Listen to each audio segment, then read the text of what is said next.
Hello, hello. Welcome back to my channel. I'm Lady Mare. Today, let's talk another book. Let's do another book review. See if we can guess it to begin with. Arthurian Legends. Badass female characters. A seductive but chaotic demon. Is that someone knocking on my door? No, don't know what that was.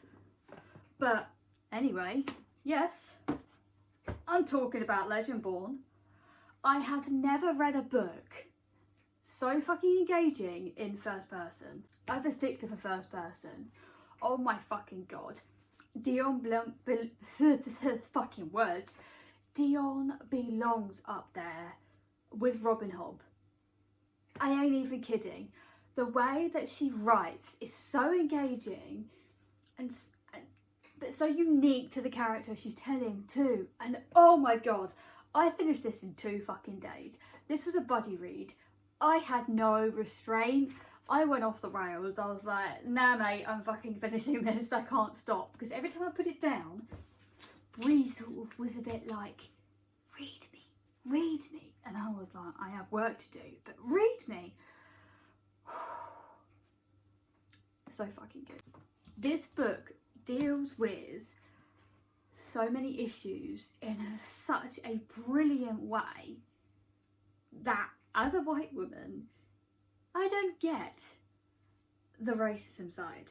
I never have. I never will. But I had a slither of understanding of what happens in this. Racism, mental illness and grief. Not to mention coping with this newfound power ability that Bree suddenly has. It is done perfectly.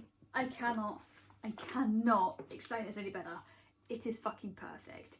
Low fantasy on a high fantasy level. I am a sucker for Arthurian legends. I'm not kidding. I love it. This made me want to go either reread this or watch Merlin. I did neither because I was like, no, I have things I need to do. Books are meant to be reading for read-alongs. I can't. But I'm tempted. The Knights of the Round Table come back into play, but in like a unique way where you may not see. So the descendants of these knights and Arthur, when Calamai, I think, something, is due to come back, like the big baddies coming back, rising again, they will then effectively give their ability to their descendants / possession. But possession with them with the people who they're possessing at like the forefront of like in control. They just have like their abilities and then they become knights. Short lifespans apparently. You can only be a knight until you're 25, from 16 to 25, so it's 10 years. Very short lifespan, which is a bit like, that's probably what it was like in that time. So, this weird sort of culty thing going on here, but it was kind of like a cool type thing. It wasn't like with force. Okay, some people, like the higher ups, are like, no, we're forcing you, you have to do this, you have to follow X, Y, Z. But some of the younger ones are a bit like, nah, ain't doing that. Bree is on a mission to find out why her mother was killed. Because her memories have been altered. That's the premise of the story. There is a hottie named Nick, but who stole the show for me is Selwyn, chaotic demon, who people have made him believe that he's just insane. I just love him. They call him the Merlin because he's the one who has to protect the descendant of Arthur. And he's just so chaotic and just flies off the rails on some things. I'm just like, I fucking love you. There were a few twists at the end of this book. Okay, 2 twists that took me by surprise, but I guessed the ending. Completely. I guessed it. It's not a problem. I still loved it. It's got 4.5 stars. It's fucking good. Like, this needs to be on everybody's TBR. Not only because it covers such delicate topics brilliantly, in a way like with mental illness and grief, in a way that it's like, yes, this is my problem, yes, I'm healing, but no, I'm not healed, I'm on the road up to it. Which some authors just sort of go like, oh yeah, no, we've done this, now they're better.